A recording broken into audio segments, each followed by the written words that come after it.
Today we're going to have a stompy good time with a Dinosaur Commander build around Pantlaza, Sun Favored. This video is sponsored by Flipside Gaming. Check out flipsidegaming.com for all your gaming needs. Right now you can pre-order Tarkir Dragonstorm, Magic the Gathering Final Fantasy, or find a vast number of other great items on their website. Remember, shipping is free in the US if your order's over $100 or consists only of singles. Just look in the description or comment section below for direct links to their site.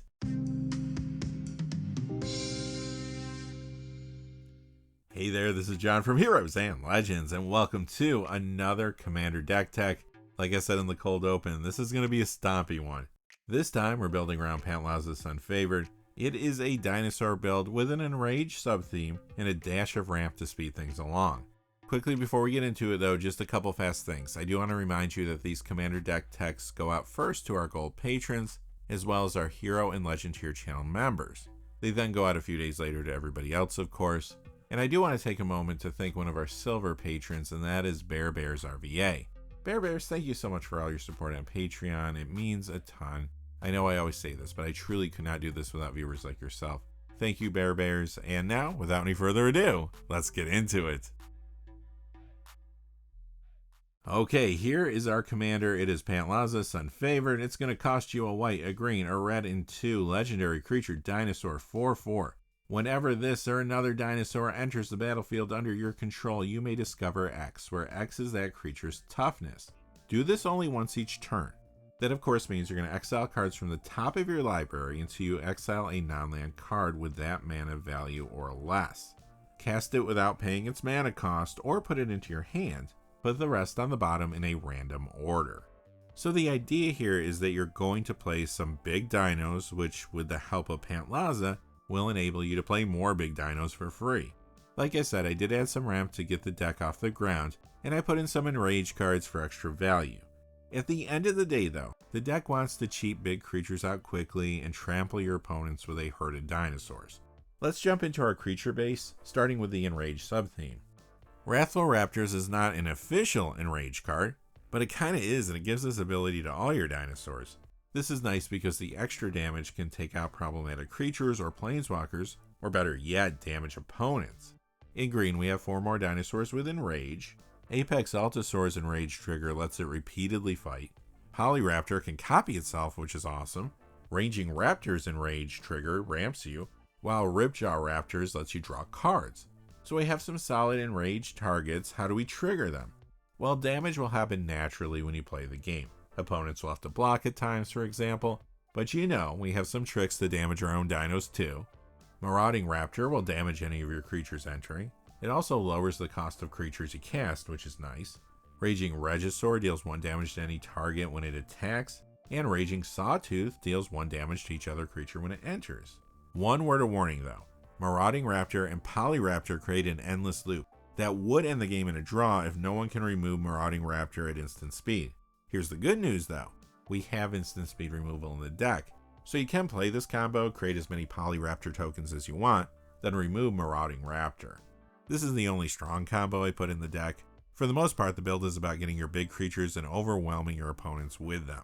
If you're going to do that, you're going to want some ramp to get the deck moving, so let's look at the green creatures that will help us with that. We have Birds of Paradise, Hulking Raptor, Regal Behemoth, Topiary Stomper, and Wayward Swordtooth. We also have a Joecken Seer in green-white. This can also get a dinosaur back from your graveyard to your hand, which is nice. In addition to ramp, we have cards which will help you get creatures out at discounted costs.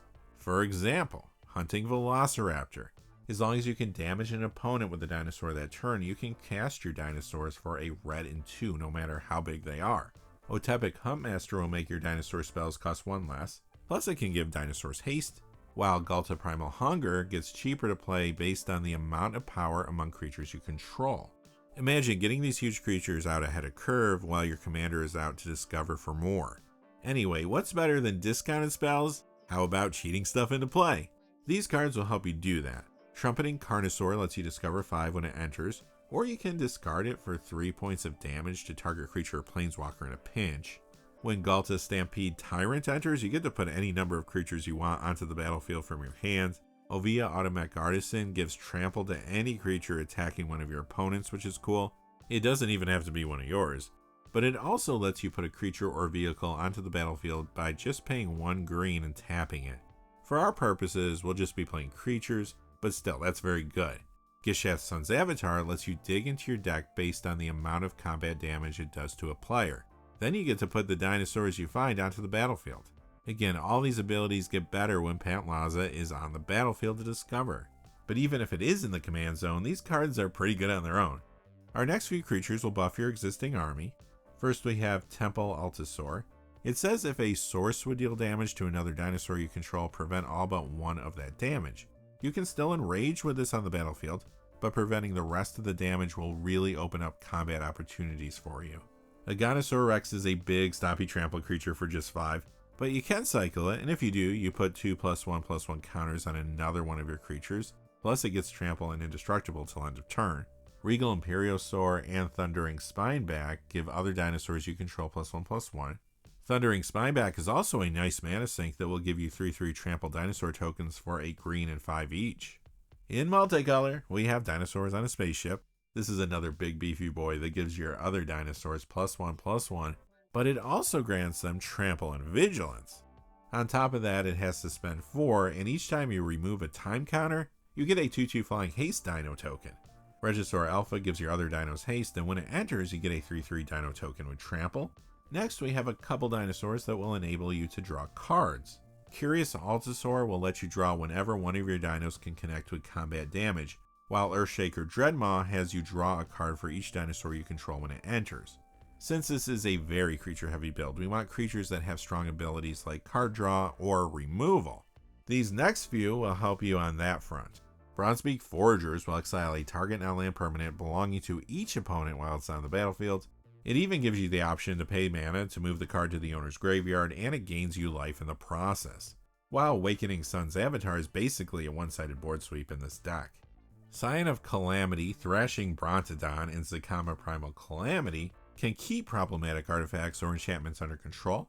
I like that Scion of Calamity has Myriad to enhance its ability. Zacama can also damage creatures and gain you life. It's expensive, but if you actually have to hardcast it, you do untap your lands, which is cool. Our last 5 creatures are just stompy goodness. We have Zatalpa Primal Dawn, Sunfrill Imitator, that actually imitates your other dinosaurs. Galta and Maverin, as well as Quartzwood Crasher, are also good ways to keep expanding your army. And Atali Primal Conqueror / Atali Primal Sickness will let you play some of your opponent's spells for free, or you could just knock them out of the game with poison counters. Quickly before we get to the instance, just a fast reminder, this video is sponsored by Flipside Gaming. Check out flipsidegaming.com for all your gaming needs. Right now you can pre-order Tarkir Dragonstorm products there, or you can pre-order Magic the Gathering Final Fantasy. Plus they have a whole lot of other items on their website, Magic related or otherwise. Remember, if your order is over $100 or consists only of singles, shipping will be free in the United States.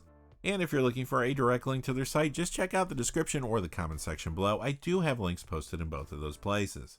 And now, without any further ado, on to the instance. First, we have a Chrome as well. This is an awesome way to get a big attack in. Hopefully, you can either win the game or at least knock an opponent or two out with this. While Generous Gift, Path to Exile, and Swords to Plowshares are all great forms of pinpoint removal. Generous Gift can destroy target permanent, which is nice. And with this deck, you won't be too concerned about a 3/3 elephant token. Those 3 cards are also ways to stop your Marauding Raptor Polyraptor combo we saw earlier as well. In green, we have a couple more cards that will enable a big attack: Heroic Intervention and Return of the Wild Speaker. Return also gives you the option to draw cards instead in case you're behind. Okay, let's look at the sorceries next. Chandra's Ignition. This can be quite powerful with large creatures, especially if you can give your army indestructible with Heroic Intervention, for example. At times, this could be game-ending. In green, we have some ramp spells: Migration Path, which also has Cycling, Nature's Lore, and Rampant Growth. Rishkar's Expertise is a solid card draw spell in this deck, and it might let you cheat more things into play too. Okay, let's move on to the enchantments. I couldn't resist including Welcome to Jurassic Park. The card is a flavor home run, but it's also quite good here. The front allows you to eventually deal with some non-creature artifacts and gives you a 3/3 trample dinosaur token. The back, though, can ramp you quite significantly and give escape to all the dinosaurs in your graveyard. This is a huge late game play. Descendant's Path is another way to cheat dinosaurs into play. Garruk's Uprising will help you draw cards and give all your creatures trample, and Rhythm of the Wild protects your creatures from counterspells while giving your non-token creatures riot. Okay, on to the artifacts. Monster Manual is another way to cheat expensive creatures into play cheaply. The Zoological Study part is fine too. The Great Henge does it all. It ramps you, it gains you life, buffs your creatures, draws you cards. It will get cheap quickly in this deck too. The Skullspore Nexus will as well. Whenever one or more non-token creatures you control die, create a green fungus dinosaur creature token with base power and toughness each equal to the total number of those creatures. That's pretty great, plus you can pay 2 and tap this to double target creature's power until end of turn. Doesn't even have to be one of your creatures either. Here are the last 3 artifacts, Arcane Signet and Sol Ring since we're playing Commander, as well as Urza's Incubator. That will make your dinos cheaper. Okay, on to the mana base. These 4 cards are solid utility lands in the build. Arch of Araska will draw you cards. Kessig Wolfrun buffs the creature's power and gives it trample until end of turn. That will be quite good. Mosswart Bridge is another way to cheat a big creature into play. And Rogue's Passage is always great for pushing across damage, especially commander damage. Temple of the False God is here for some ramp. You could use Ancient Tomb instead, but I tried to avoid game changers for this deck and keep things simple. I did, however, include the fetch lands Arid Mesa, Windswept Heath, and Wooded Foothills. Remember though, as always, use what you have. Mana bases especially can get expensive quickly. We have Shocklands too, Sacred Foundry, Stomping Ground, and Temple Garden. The multiplayer lands are here, Bountiful Promenade, Spectator Seating, and Spire Garden. And I included the Pain lands, Battlefield Forge, Brushland, and Carplusion Forest. These next cards give you 3 colors: Command Tower, Jetmir's Garden, Jungle Shrine, and Path of Ancestry. Path will let you scry frequently in this deck too. I also added Cavern of Souls, Secluded Courtyard, and Unclaimed Territory. Obviously, you're going to choose dinosaurs for these cards, then they will yield 1 mana of any color for those dinosaurs, or in Secluded Courtyard's case, you can also pay an activated ability on a dinosaur. Obviously, there's some restrictions here, but they do all tap for colorless mana, which is going to be more flexible. Cavern of Souls is quite expensive, and it might be nice to have, but not necessary. So again, as much as possible, play with what you have. Finally, we're going to round out the deck with 5 plains, 4 mountains, and 5 forests. Well, that is the deck. If you like stompy creatures that you can cheat out cheaply or for free in a lot of cases, this might be the deck for you. I think this build is really a lot of fun, which is why I wanted to take a stab at it.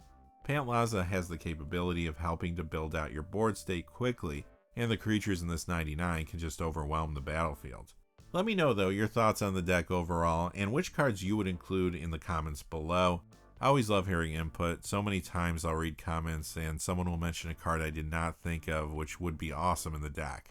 Anyway though, until next time, thanks for watching. If you did enjoy the video, please give us a like and subscribe, and have a great day. Hey, thanks for watching. This video is made possible through the generous support of viewers like you on Patreon.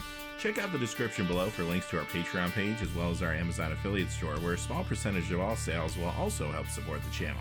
Finally, if you haven't had a chance yet to subscribe, hit that subscribe button so you don't miss any of the new videos on Heroes and Legends. Talk to you again soon, and have a great day.